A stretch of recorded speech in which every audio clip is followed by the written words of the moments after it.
Welcome to What's Your Next Move, the podcast for peak performers who are making things happen but are running into roadblocks that prevent them from getting what they want. Whether you work for someone else, you're an entrepreneur, thinking about starting your own business, or at a point in your life where you just can't make the move from where you are to where you want to go, you're in the right place. This podcast is all about answering one question: what's your next move? And helping you harness your power so your next move is the one that changes your life. I'm your host and resident provocateur, Arlene Battisil, and I want to know, what's your next move?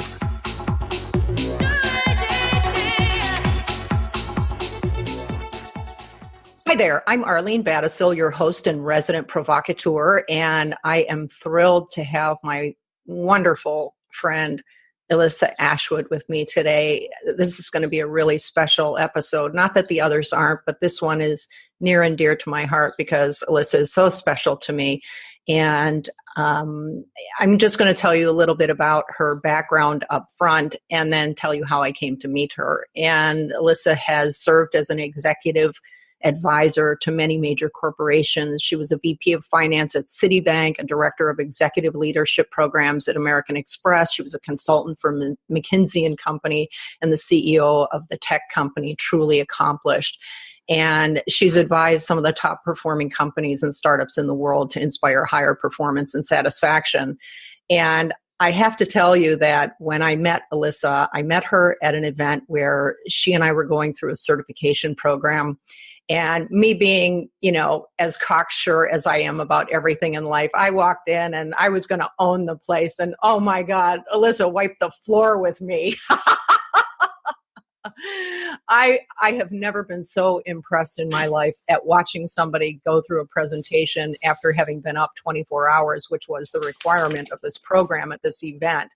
And I just sat there in awe because she was so exceptional and polished and professional. And you know me, I'm just like fucking all over the place, right? And I'm like, blah, blah, blah. And there was Elissa, cool as a cucumber. And she made her presentation. And I just looked at her and I was like, I hate you. You are so fucking good. I cannot believe this. And then not long after that, I actually hired Elissa to help me with a project that I was working on. And it was so stunning to spend just a few minutes with her and, be spewing all of this stuff about this was my idea and I'm trying to get clarity around it and all this kind of stuff. And she would give me one sentence and that would encapsulate everything I had spent the last 15 minutes talking about. And so in terms of somebody that I go to when I'm working through things, Elissa is the one, and I have the great fortune that Elissa has become a very good friend, and I adore her. And so, Elissa, without further ado, I would like to welcome you to the show. Well, it is an honor to be on your show, and I love your show. I've been loving listening to it.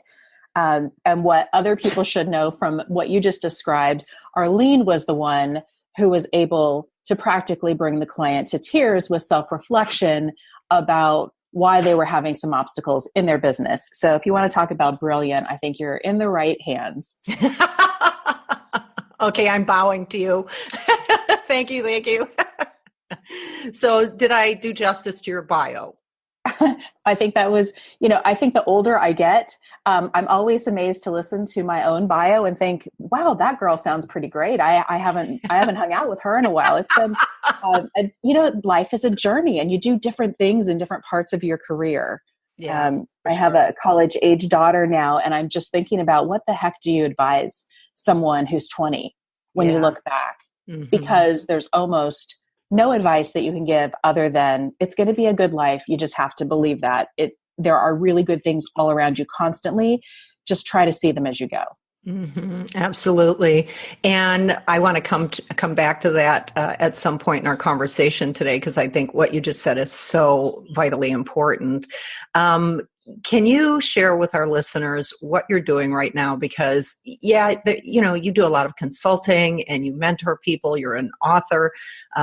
You're an expert at so many things with, online training programs and performance programs and, marketing for big companies and so forth. And these are all the, big things that you do that are just part of, your professional life and career. But there's something I want to talk about today that I think is so special, and it ties right back into a major event in your life that for many people would, be pretty much catastrophic for them. And so why don't we start with talking about what you're doing right now with your program, and then we'll go back in time to the event that happened. Great. Well, I've been developing transformational experiences for other clients and other companies for a long time, whether it was leadership programs or online consumer programs. And now I have one of my own, and it's really special to me because it's super, super personal, and it addresses not only things I'm excited about, but also shortcomings and things that have been lifetime challenges for my family and myself. And the project is called Calendaring Happiness. Oh, I love that so much. When you first told me about this program, I just sat there and my jaw was down on the ground because I thought, oh my God, the beauty and the simplicity of this and the value and outcome you get as a result. So can you talk about what the program is? Yeah, I think that the best way to describe this is that it's a new way to schedule and plan more good things into your life. And I have been someone who's had a love-hate relationship with planning my entire life. My family is so ADD, and maybe I am the one who's trying to compensate for some of that. Like, I remember when I was 10 years old making my first lists, and I had a day runner, and I was the only middle schooler I knew who had both an entrepreneurial business, we had a puppet company, and had a day runner. And I think that was all a really big effort to just kind of get control over a really uncontrollable family style of living. I had super unconditional love in my family, but wow, was it dynamic. And my mom's word for that is serendipity. And I think whenever you are experiencing something, you have a choice. You can label it negatively or positively. And I love that she always found it that ADD quality to be something so positive. So I try to focus on that. But there are a lot of times that it's derailing. Like in my family, we never had supplies, right? We had lots of beautiful decorations in the house. Like if you came to my house at Christmas, we might have had 5 Christmas trees. Oh my God. Yeah. But if you needed tape or glue or scissors, you were totally out of luck. In fact, I remember, because I was really crafty as a kid, I would have my best friend over. And of course, best friends are the best. They totally understand everything that's going on in your family without you even having to talk about it. And we would literally make glue out of flour and water. Oh my God. and I'm not saying that we live an impoverished life. I'm just saying that my desire for creating more control was always battling with the fun of this serendipity lifestyle. Mm-hmm. And so for me, calendaring happiness is sort of that fusion of a planning system that's going to let you be spontaneous, but also get some of the benefits that people who are good at planning experience, that unless you really experience it yourself, you can't even believe how much advantage you have if you can be more of a planner. Mm-hmm. And I can tell you, as someone who sucks at planning, I think, okay, especially given I know how calendaring happiness works, I just think, you know what, I could actually do this, because as much as I rail against planning because I have so little time, what you've put together makes it possible for me to organize my life in a way that is really, really gratifying to me. So for people who are naturally phobic when it comes to planning, this is actually something that can be really amazing. And I think before you actually talk about the specifics of the program, Elissa, will you walk us back in time to how it is that this even came about? Because it was entirely related to a major event in your life. Yes, I would be happy to do that, because I earned this lesson, and it would be great to share it with other people, because then maybe you can let this be your wake-up call, something in here that I'm saying that would help you make some shift in your life before a crisis precipitated it. And, that's the if we could all just learn from other people's mistakes, we'd all be brilliant. Yeah, no kidding. I strive for that all the time. So I was in a really lovely part of my life. I was 40. I had a business. I had left my big corporate experiences to go start my own tech startup. And it was just one of those happier points of life. Like I was in, long-term relationship with my husband that I was really enjoying. And we had kids that were just really cool to be with, and we loved our friends, and sort of everything was hard as it is in that time. But it was, out of the blue, I had gone to my first mammogram, and I was thinking like, okay, this is cool. I'm going to report back to my younger friends who haven't done this. And I went to my first mammogram, and I was almost 41. So I was squeezing it in just before like the first mammogram at 40 deadline. So I was feeling really pretty proud of myself. And I had gone in, and it looks like a spa, and it's like, a pink, everything's pink. Everything's pink. Of course. Super pink. It's kind of like a Pepto pink everything. But it was a little bit like a spa. Like there's a robe, there's some water, there's some magazines. And to make a long story short, I was diagnosed with breast cancer during my first mammogram. Oh, Jesus. And it was completely out of the blue, completely devastating, and completely just something that I hope no one else experiences, getting something. There are not as many things in life where it's like, this is the answer, right? It's usually like a direction's emerging that you don't like, or there's a trend you don't like. And then there are those times where it's just the axe falls. And this was one of those, the axe falls. And to make it a bit more dramatic in my case, for something that turned out to be more okay, this was news I got from a physician I'd met once. Oh, God. My general practitioner. I mean, he did the very best that he could, but he didn't actually have all the right information. So he told me this. He said, come in tomorrow. We've got to get you ready for surgery. You'll probably be in surgery next week. Okay, that's not at all how it works. Just not at all.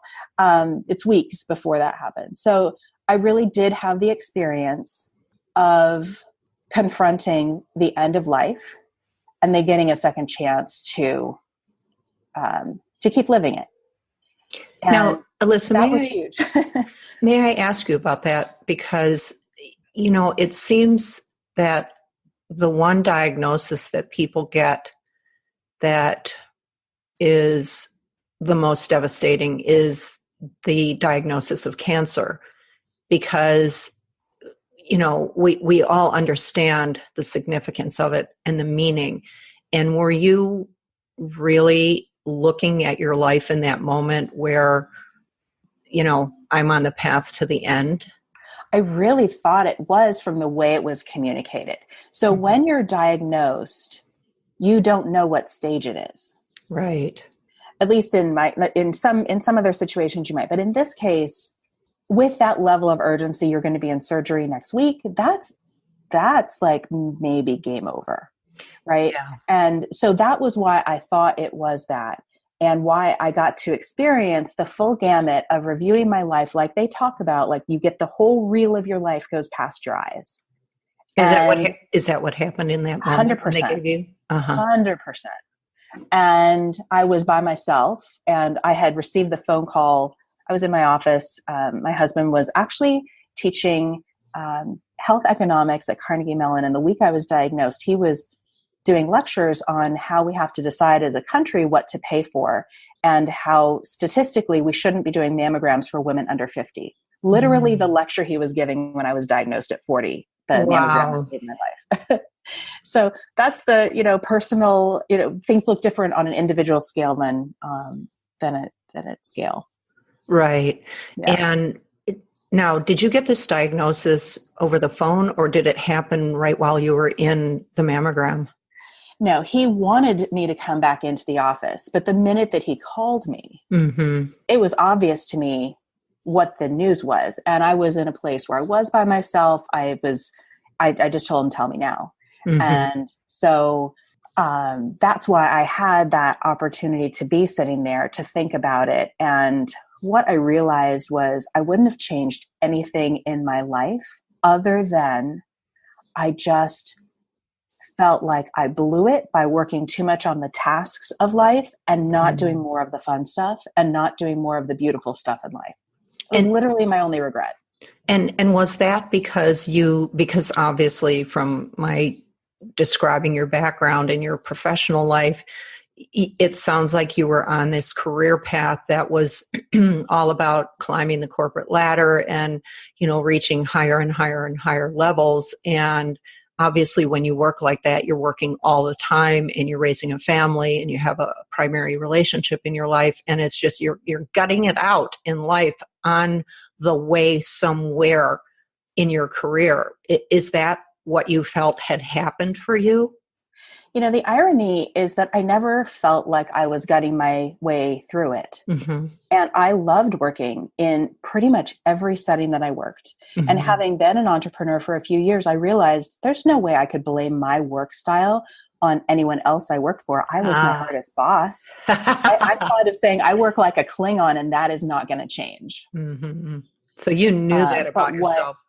I did. And what was also true about me is everyone who knew me viewed me as a model of work-life balance because I was so committed to the life side of the equation.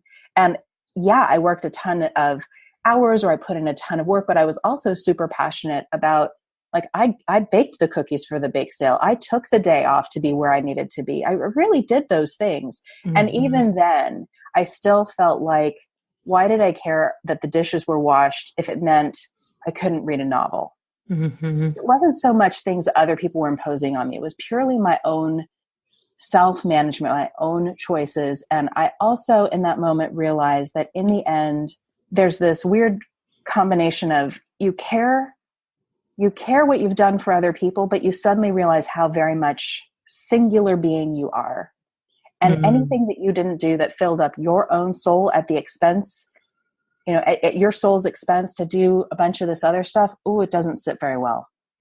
But that realization only came at the moment that you received the diagnosis as you're watching the entire motion picture of your life. Is that correct? I mean, that was like the punchline for sure. Ouch. Yeah. And I love everybody and I love the things that I do. And like I said, I didn't feel like I would do anything different. That was a wonderful reinforcement, right? Like I was thrilled with my choices with my relationships and my family and all of that. I just wish that I had been more aware of doing the good stuff and being much more aggressive about making sure it happened. And when you refer to doing the good stuff, am I correct in saying doing the good stuff as in doing it for you? Yeah, I'm talking about the kind of happiness that I call self-actualization happiness. Mm-hmm. It's just something that tickles you or makes you feel like you or fuels you up inside. And it really doesn't depend on other people. You often do these things with other people, but it's really just, it pleases you. That's beginning and end of the story. Right.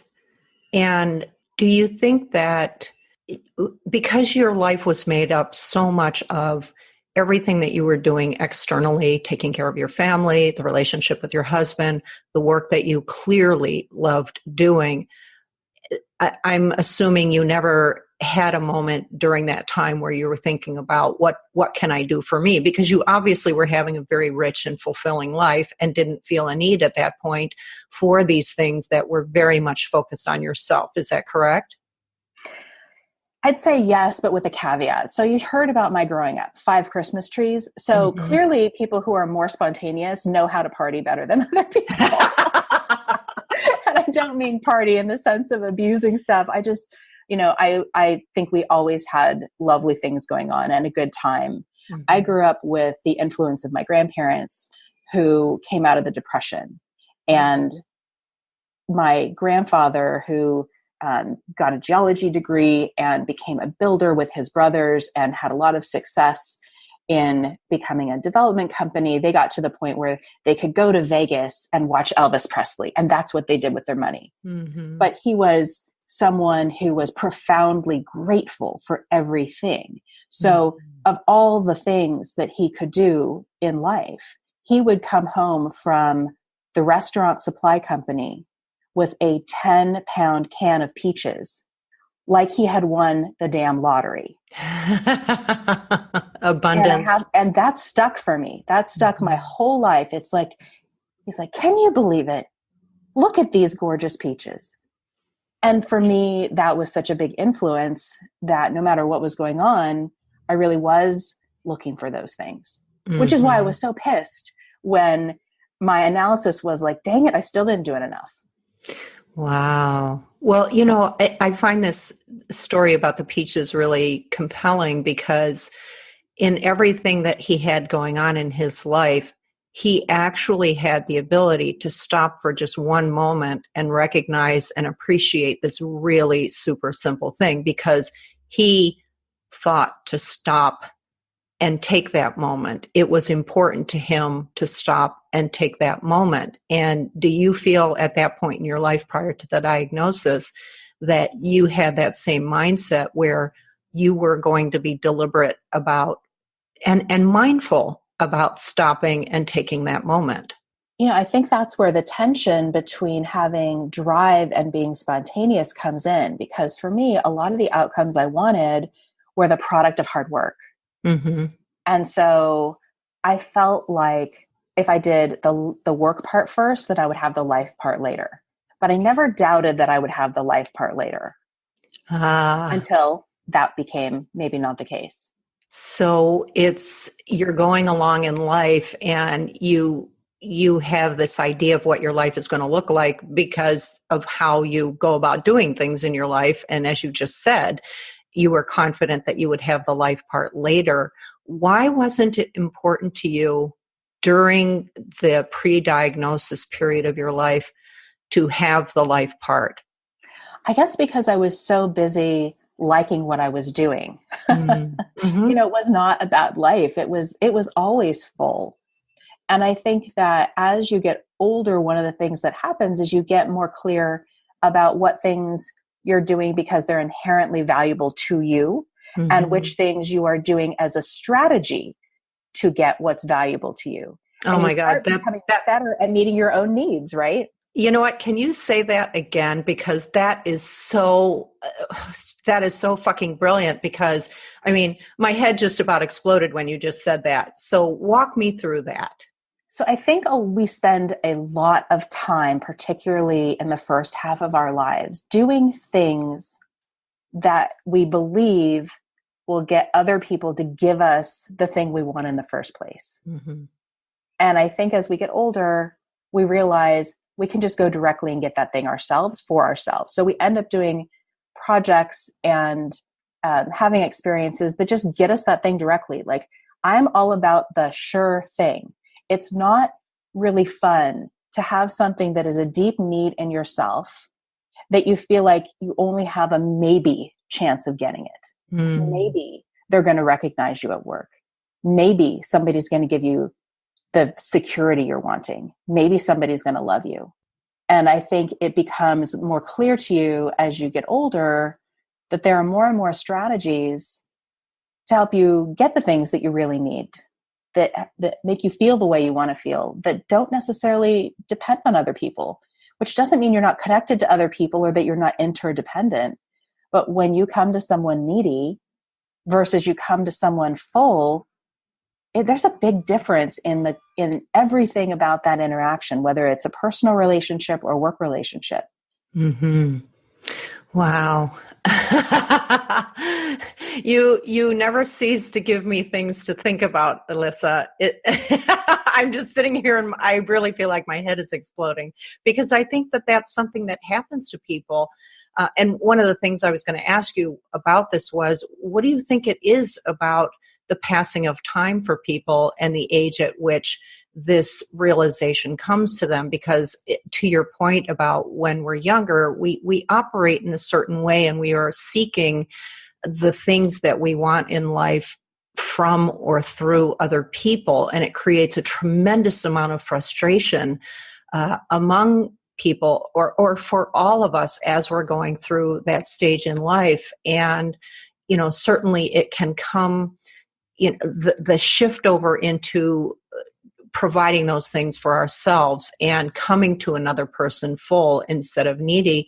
You know, it can be a life event that forces you to have to really rethink this. But when you were just talking about how it is later in life that you came to this realization, what do you think is happening as we are going through life that gets us to this place where we are saying, I'm going to do these things for myself. I am going to provide those things for myself. I'm not going to be looking outside myself for those things.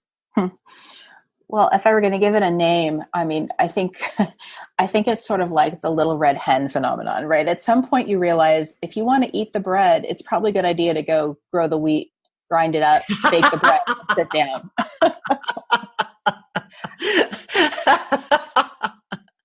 Oh my God, that's really funny. Yeah, people just think they're going to go and eat the bread. Like, well, where did the bread come from? Yeah. And, of course, like every strength, right? Like that's a strength, but a strength overdone is that then you're a martyr, right? So fine, I'll make the bread, right? Like I have been her all of those steps. And I think at some point as you get older, you start to shift and see, you know what, if I'm the one making the bread, then I'm going to make rye because I like it. And if you don't like rye, then like you could totally go grow your own bread. I will show you how to grow your own bread. I will help you grow your own bread.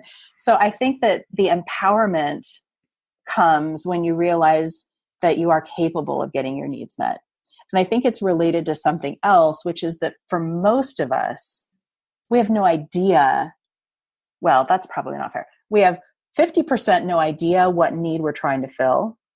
And the other 50% is that we find our need to be shameful or unacceptable. Mm-hmm.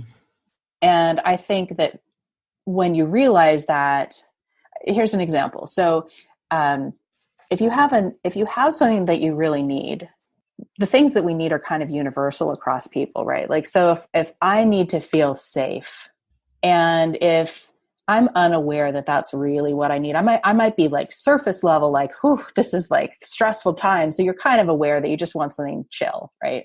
Mm-hmm. But if the way that you get that is that you have a giant bowl of ice cream every night, because guaranteed you sit down, eat a whole bowl of ice cream, you feel safe as can be.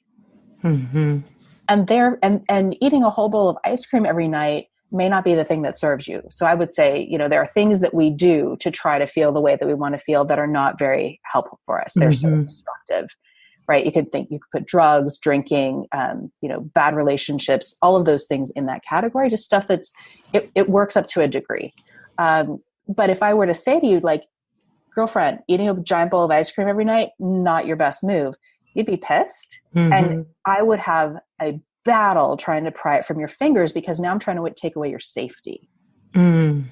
So if I can make you aware that you want to feel safe and that's why you're using this device of the ice cream, if I can help you accept that and that it's okay to want to feel safe, because we have this weird thing, every client I've ever had, and myself included, whatever the thing is that you want to feel, you are mortified that you really need that.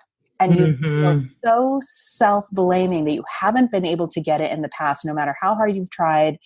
And it is a really shameful thing. And if you were to say, hey, do you think that people should get to feel safe? You would say, absolutely. Right? Like you would be happy for anybody else to need to feel it. But it's something about your experience that just messes with your ability to accept what you need. And it's usually because you feel that you can't have it. And therefore you convince yourself you don't want it. Oh, absolutely. I mean, what you've just said there is probably the story of every person's life where, we're appalled at the fact that we need something. And the thing that we need, when you really get down to it, like what your example about safety, whatever that really deep-seated need is that we have, it's so hard to articulate it. I think that's the biggest problem, is that we can't articulate it, and the need for it manifests in a lot of really unproductive and negative ways. But this idea where we have come to learn in life that it's not okay for us to have a particular need because somehow it reflects badly on us, instead of understanding that when we can clearly articulate our need, especially if it involves another person, we're actually creating a form of intimacy with that person, which at the end of the day is what everybody wants. But we rail against it because it somehow suggests that we're weak. And I don't believe that need and weakness go together. It's not an automatic that those two things go together. I don't even think there's any relationship between those two words. What do you think? I totally agree. And the even better news is that once you can say like, wow, I really do need to feel safer. I don't feel that way. Then it's so much easier to open up a huge array of possibilities that are super easy to replace the ice cream, right? Mm-hmm. So you could take a bath, you could read a book, there are just 100 different ways you could get it, right? Mm-hmm. And that's the good news, is that you really don't necessarily need therapy.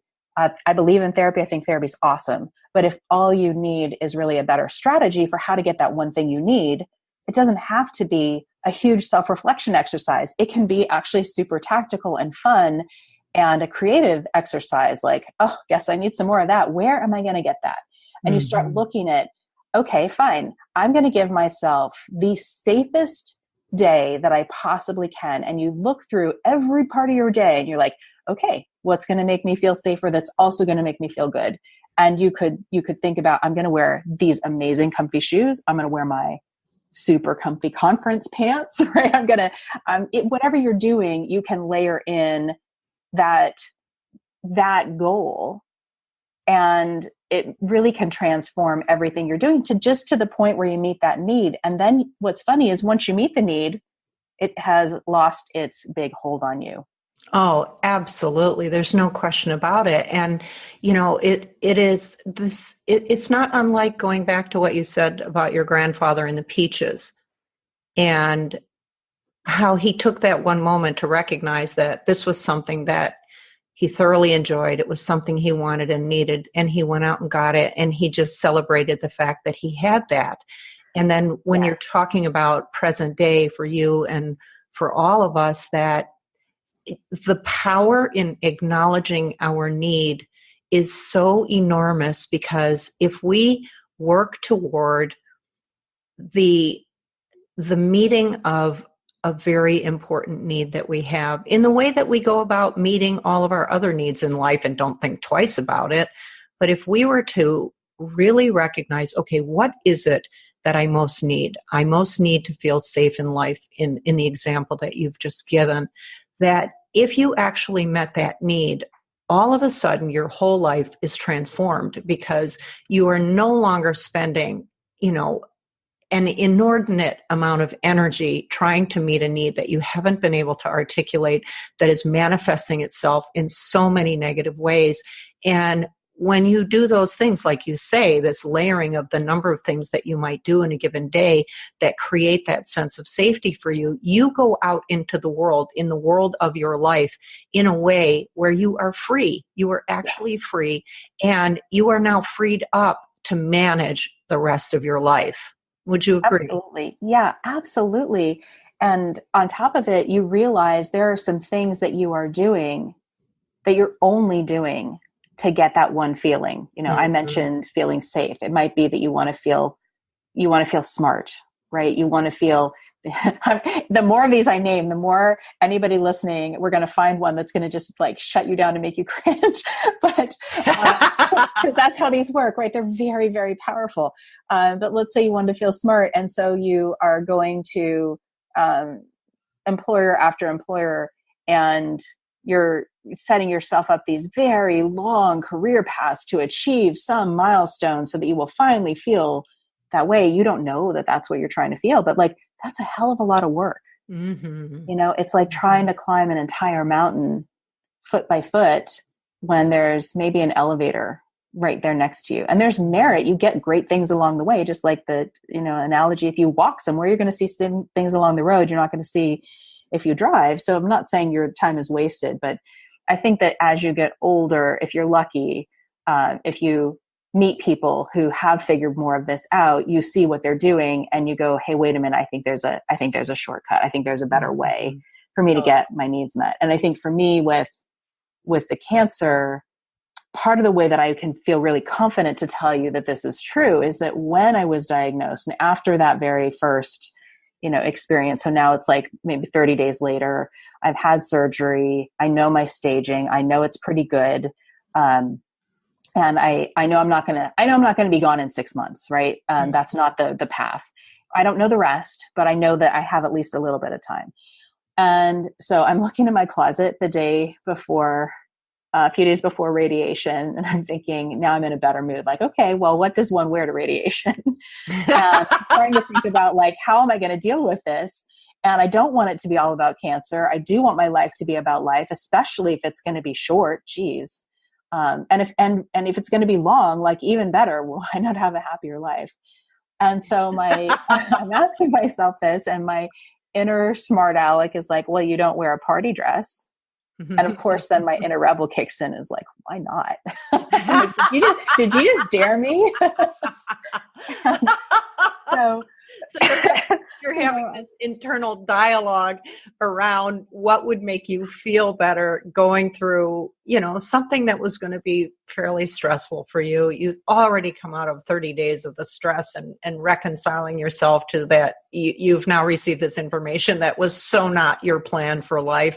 And what are you going to do in response? And now you're facing more of the treatment and so forth. And talk a little bit more. I know you just kind of made a joke about opening your closet and what does one wear to radiation, but talk a bit more about what you were feeling just prior to looking in the closet. What was it that even led you to think about what does one wear to radiation? Mm-hmm. I was really looking at what I'd experienced in the last 30 days and how my relationships with everybody had suddenly sort of slid off the table into this kind of like sad, pitying other place where it was like, well, we can't really talk about anything happy because we know this is serious, and people have so many reactions when you have something happen to you that they don't want to happen to them. Mm. There are many people who talk about when they go through a divorce, they're shocked at who stops being their friend, at who starts being their friend. And my experience with illness was really similar. I had one friend who, we're still friends. I really like this person, but this person literally took me to coffee to tell me how furious they were with me for having cancer. I was like, God. F you and the horse you rode in on. And I told this person, F you and the horse you rode in on, that's for you to deal with, not for me. I'm leaving. And so I do have, I had boundaries, but it was just surprising to me. Like there were mornings I was having a good morning and, a friend that I hadn't seen yet, because there's like, the friends you've seen since diagnosis, the friends you haven't seen yet. And the longer there goes between that happening, the more upset people get. So she had brought this awesome care package of like magazines and by the way, I got 8 journals, right? Like everybody thinks definitely record every minute of this. Self-reflection. I'll talk about that in a second because there's a reason that happens. But it's just humorous. Like I have a little bit of a dark sense of humor. I had already lost my grandmother and my stepmother to cancer. It's unrelated cancers, but like I knew that I know how completely awful it is to lose your favorite people in the world. Like I'm deeply enmeshed in loss, which is why I also have a gallows sense of humor about this stuff, maybe, because I know that this is how life works, is that if you are the one who's going on, you will still go on. So I think all of that played into maybe what happened next. Which was? I don't know if you want to talk about that part more. So I looked in the closet and I'm like, I wonder, I want to wear 33 different dresses to my 33 radiation treatments. And wow. I had like 3 dresses. They weren't things that I wore. But for me, dresses had always been like when your life is good and together and you're like a 70s perfume commercial, like running through the fields in the flowy sundress, that's the goal. That's when life is good. Right. And of course, I really didn't choose that life. I chose a lot of other things. Mm-hmm. And so for me, like I suddenly just thought about all those dresses that I had planned planned is too strong a word, that I had imagined wearing in my life. And I was like, what if this is it? Why don't you wear them all now? What would happen? What's the worst that could happen? At the minimum, we'd have something better to talk about than effing cancer. Right. And what was the significance of the dresses for you? To me, it was really to do the thing that was the most joyful thing in life. Let's just grab the joy. Mm-hmm. And, it's one of these things, like, it's not going to hurt anybody, whether I do it or not. It's only my own effort. I called my best friend and said, okay, I have this really crazy idea. I have no idea how I'm going to do this. I'm going to be tired. Like, this is probably pretty nuts, but I just have this feeling like I want to do this because this is beautiful to me. Mm-hmm. And you're going to guess that that's one of on my to feel list, which is what I call some of these words that explain a need that you have that you also feel conflicted about, right? Mm-hmm. So this was frivolous to me in my critical brain. This was not important. So Right. therefore, this was something that did not need to be done. And if I was going to be wearing a dress, that might take away from serving another need in my family, or it might mean an imposition on someone. I was going to need to have someone take my picture, all of those things. Right. So those were the obstacles. But I just had this feeling. I'm like, you know what? If this is it, all of those things are just going to have to come second, because if this is it, I don't want to wish that I'd worn more dresses in my life and have it be over. I know what that moment feels like. And when you really settled on that this was the new plan for you, that for the next, 33 days? Yeah, I had to have a radiation treatment every day in a row for 33 days. So you're now looking at the next 33 days coming off of just the most earth-shattering news and all of the emotions, all the way to the point of thinking about, your relationship with people that you've lost in your life and how devastating that was, and just the whole shitstorm that's raining down on you of emotions.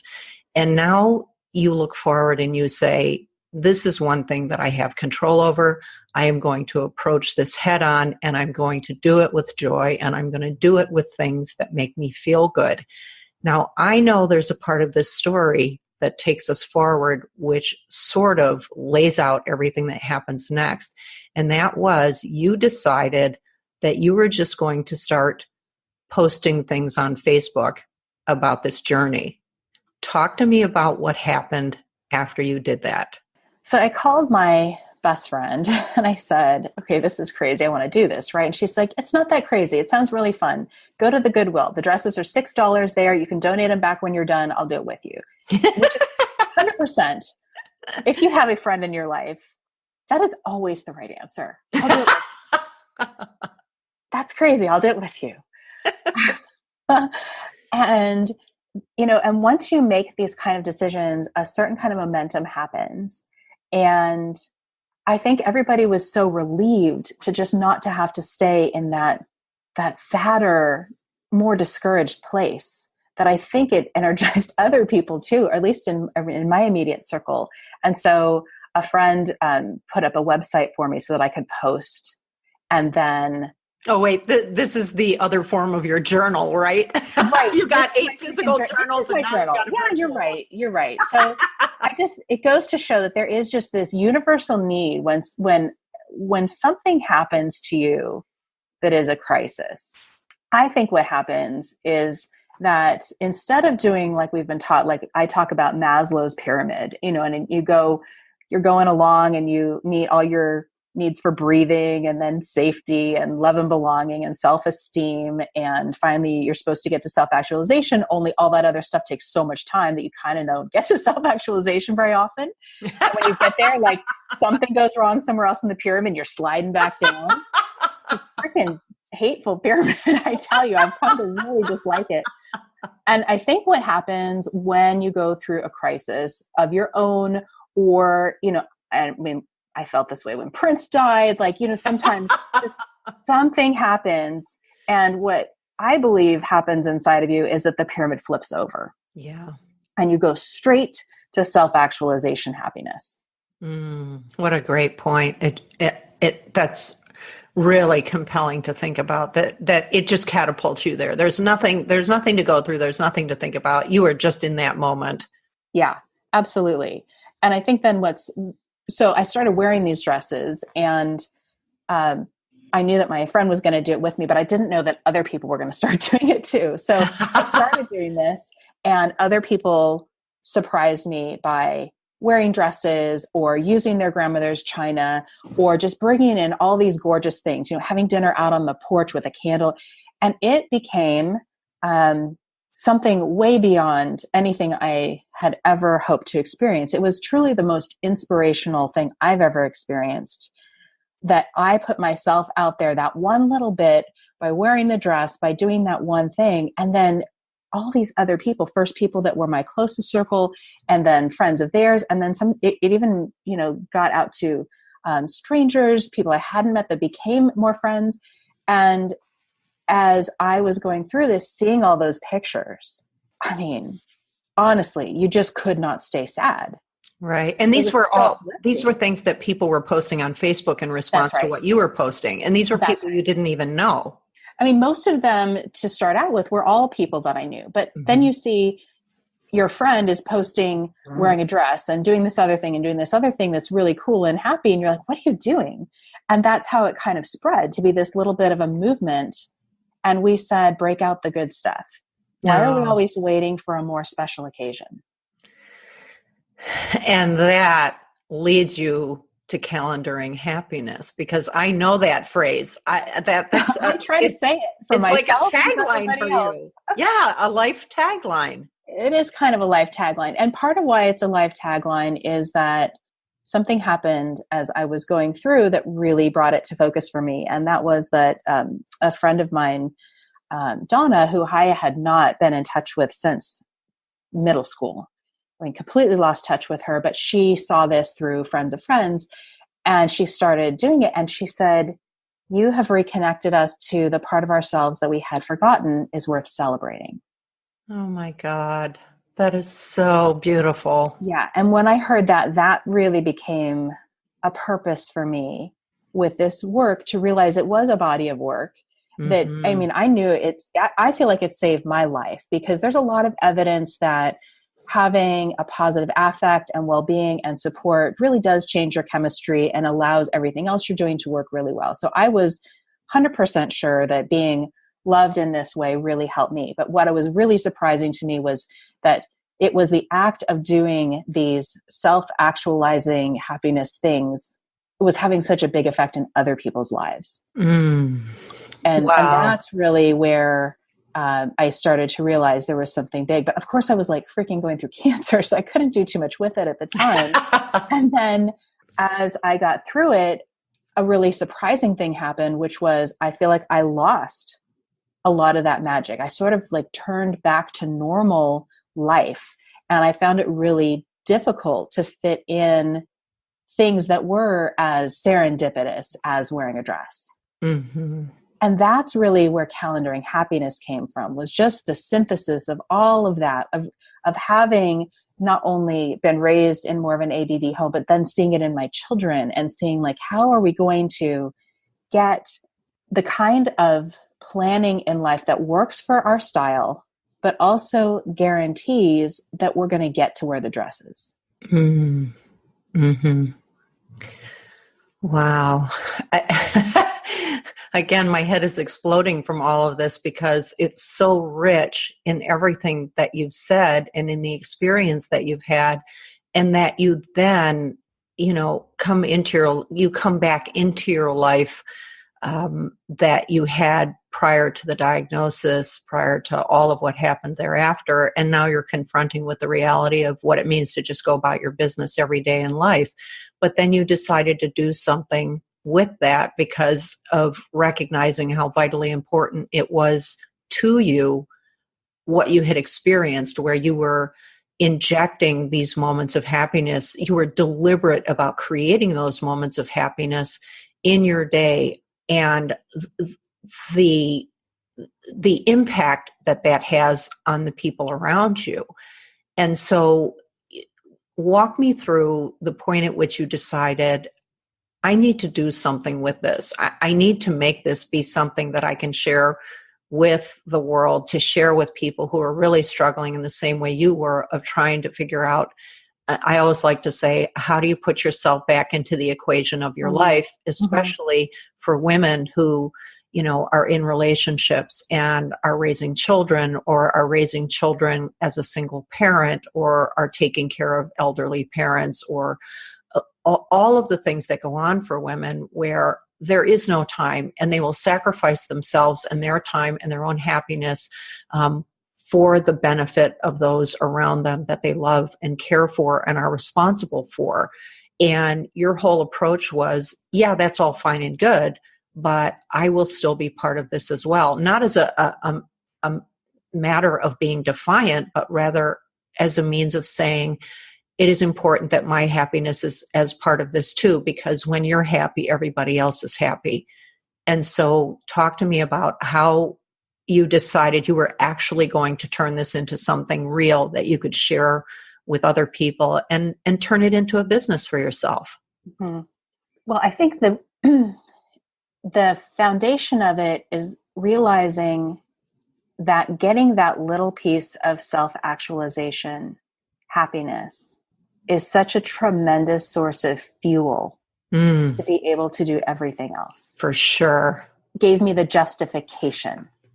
Because, you heard me talk about, well, just doing something nice. How nice for you, right? I have a terribly judgmental voice around this. And no one ever told me that. It's me judging my own family, judging myself. And so, like everything, it's stuff we do to ourselves.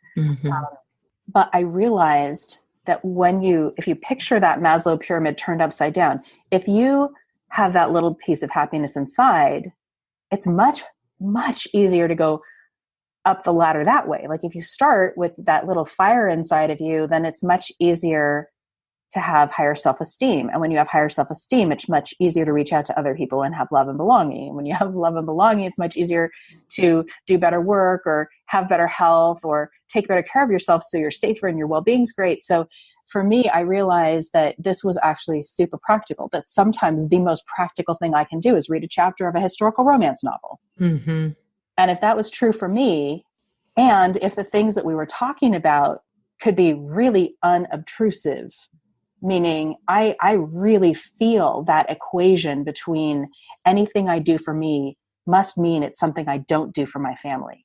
Oh, and that is unacceptable, right? Like I am mom, wife, 100%. And so part of why this works for me and why I think it works for other people is that there's no way that my husband or my kids would say, Mom, I'm sorry, you can't wear a dress. That's not going to work for us, right? We have these ideas of things that we can and can't do. And once we, obviously we don't actively think that, but it always feels like we're taking something away from someone to do something for ourselves. And I view this as a bit different. This is just about, you have a choice of anything you could do. Let's just pick the one that gives you the most fuel, because it's going to make it easier to drive carpool. It's going to make it easier to be able to listen when your partner's really stressed out about a problem at work. And it's going to be just a much nicer life. And so I needed to find some way to practically get that 33 dresses experience into an everyday kind of frame so that it wasn't so intense and it wasn't like you needed to do it all the dang time and make a big spectacle about it. Because the other part of this is this can be 100% private. It's really something you can do for yourself. However, the effect is, and you notice this, that there are always people who seem to just have figured something out and it always shows. So what happens is you end up becoming more of a role model. People watch what you're doing. People listen to what you're doing because what you're doing is cool or makes sense. And so I'm trying to give you some ammunition. If the voice in your head is like, this is selfish, this just sounds like, the negative aspects of the self-care movement. And I'm saying it's really not that. It's really a productivity move. And it's really you don't want to end up having a doctor call you and your life be over and you're like, shoot, I blew it. Right? Like it's a risk mitigation strategy. And it's also how you are able to contribute more by making sure your own stuff's in order in a way that doesn't feel martyry and lets you be the good sides of the red hen and not the bad sides. And what strikes me about this, and before we wrap up, of course, I'll have you give everyone the information, your contact information, where they can find out more about calendaring happiness. The thing that strikes me most about it is that, yes, it is a way of planning things in your life that make sure you are a part of the equation of your life, that you are being validated and acknowledged and supported by yourself. And you're doing it in a way that you are actually creating experiences for yourself as opposed to creating tasks for yourself. Because, for planning, especially planning around kids and relationships and family and work responsibilities and so forth, excuse me, it's one big planning exercise in life to be able to manage and coordinate all of the tasks, all of the things that must be done. But in the way you approach calendaring happiness, you've actually created a way that we can produce experiences in our life that are very much at that small part of the upside down funnel or triangle pyramid, where you're creating fuel for yourself, but it comes via an experience and not a task. And if you can look at this in terms of, I'm creating experiences for myself that require actually very little of me, but what I get as a result of doing that is I am able to move through my life in a completely different way that is going to be much more gratifying to both myself and everyone in my life. Would you say that's fair to say about the system? I love that. I love that idea that you're creating experiences for yourself rather than tasks. I think that's excellent. Great observation. Yeah, because for me, as someone who hates the idea of planning, but loves the idea of experiences, I'll do anything. I will plan like crazy if I'm going to have an experience where I can feel something. And when you and I have talked about calendaring happiness, the way I've always thought about it was, how was I going to feel as a result of some specific thing that I was being deliberate about doing? And when I thought about it in terms of, I need to go fill out my calendar and I have to put this on there and that on there, I just want to stick a fork in my eye because it would feel better to me. Yeah. But the idea of, oh my goodness, I'm going to get to have this experience this week. And I know what that feels like if I'm going to go to wine tasting, or if I'm going to go sneak away for an hour, or if I'm going to get a chance to just read 3 pages of this book. How I feel as a result of doing any of those things is the fuel that is taking me through my life. It is not, I got this done and this was on my to-do list and I got this done and now I have to put more things on my to-do list and I can feel great about, having completed my to-do list. But how does that fuel us? It just tells us we're done with stuff and now we're going to get more things to do. But this really enables us to be deliberate about seeing the big jar of peaches and knowing how flavorful they are and how much joy we're going to have when we bite into it. And it's the same thing with calendaring happiness. And you've given a way to sort of program happiness into your life in a way that's really simple. Wow. I'm just listening to that. It sounds delicious. I love what you're describing. Well, you created it, girlfriend. Let's go wine tasting and peach eating. That sounds awesome.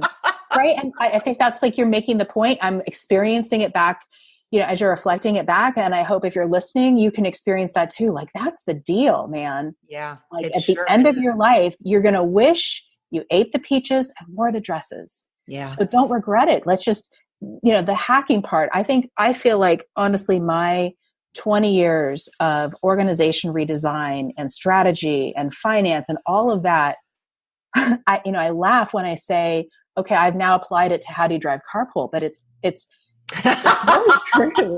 And I have tried to hack the heck out of these things that are the things that get in our way and try to give them a way for us to remake them so that we feel that freedom. Because I think otherwise we've got 2 choices if we don't do these mini makeovers, right? We're remodeling something. We're giving something a fresh way to do it. I think that if we don't do that, then either we are just miserable, and that's where you go down the martyr path, and a lot of bad things happen. Your health really, literally every part compromises, right? And deconstructs. Or you go the other way and you're like, I'll see you later. I'm going to eat, pray, love my way out of here. And you just, and you peace out.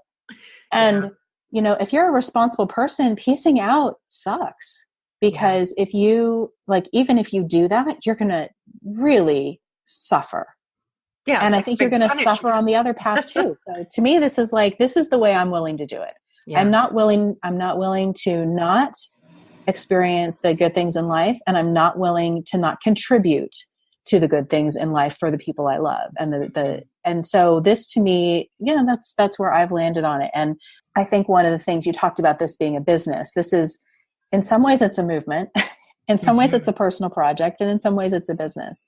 Yeah. So there were a lot of ways I could have gone forward with how to create this. I could have made an app, or I could have made a bunch of stuff, and none of it sounded right. It has always felt to me like it just needed to be a community that was free, with stuff you could deeper dive into. Right. Yeah. So that is where it comes to me. It's almost like a spiritual practice. Like, this is where I've got a million ways that I show people how to do this stuff. But a lot of it is, you just need to hear a really good example that inspires you to do something your way. And then when you're ready for it, you can come to a workshop, or you can do a session with me. But otherwise, we do a lot of things just free in the community. And I should say it's really getting started as of the time of this recording.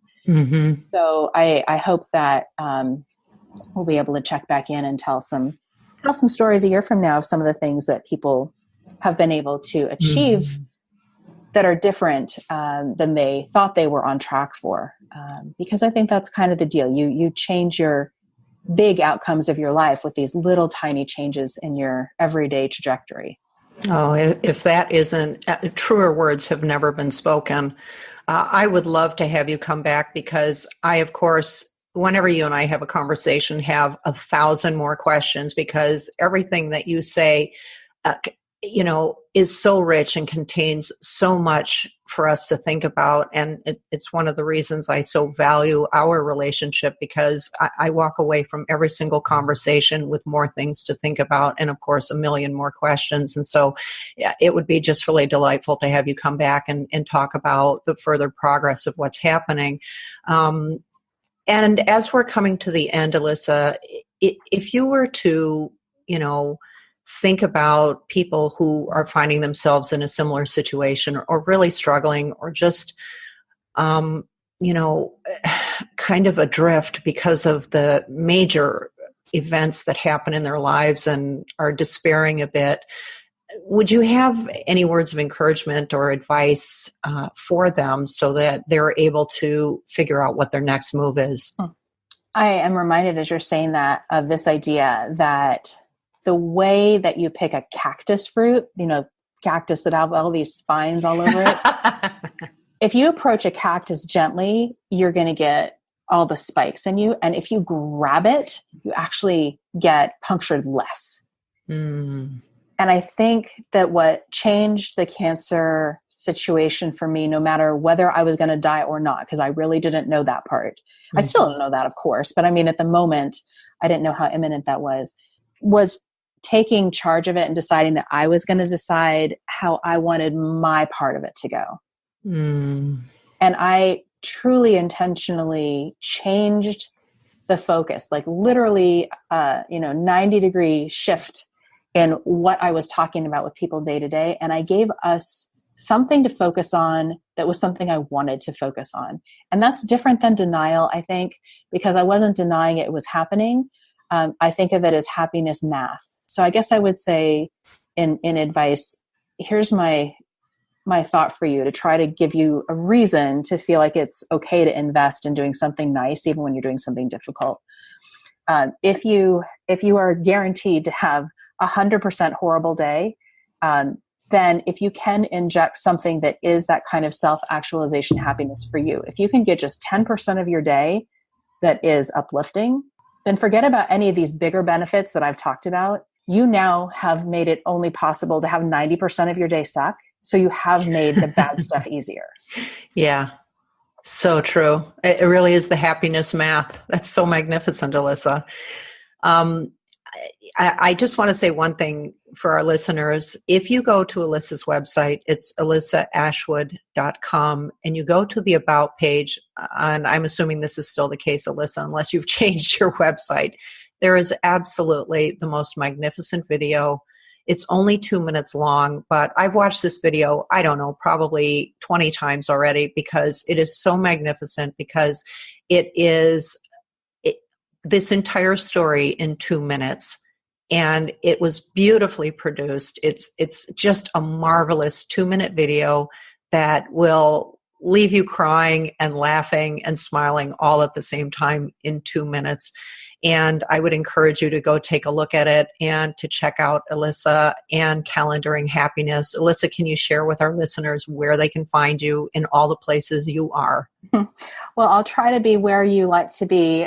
We're trying to be on more platforms so that all of us can stay in our cozy habits. But my favorite place is to hang out on Facebook. Mm-hmm. So if you join Calendaring Happiness, there's a Facebook page and a Facebook group. I'd love to hang out with you there. As you've now heard, you could have skipped this podcast and just watched a 2-minute video. So sorry. Then you wouldn't have got to hear Arlene's brilliance of taking this apart. And if you go to the calendaringhappiness.com website, I think that's a pretty fun blog that we've got going on that captures a lot of the things that are happening on social. So if you're not a Facebook person, I hope that you'll enjoy the blog. Oh, that's brilliant. Well, Elissa, the time has just flown by, and as is always the case when you and I talk, and I just wanted to thank you so much for being on the show today. I know how busy you are and all the things that you have going on, so I deeply appreciate and am honored and feel privileged that you've been available today. So thank you so very much. Always love talking with you. Beautiful. All right, everybody. Well, that is it for this episode. My head is still exploding from everything Elissa shared, and I generally don't actually listen to my episodes of the podcast except during editing, but I think this is one I'm going to be going back through over and over and over again because it's so rich with so many gems and takeaways, and I hope that you enjoyed it. So as I always wrap up every episode, I want you to think about your life and ask yourself, what's your next move? I'm Arlene Battisell. Thanks for listening. I'll be back with another episode. Welcome to What's Your Next Move, the podcast for peak performers who are making things happen but are running into roadblocks that prevent them from getting what they want. Whether you work for someone else, you're an entrepreneur, thinking about starting your own business, or at a point in your life where you just can't make the move from where you are to where you want to go, you're in the right place. This podcast is all about answering one question: what's your next move? And helping you harness your power so your next move is the one that changes your life. I'm your host and resident provocateur, Arlene Battisell, and I want to know, what's your next move?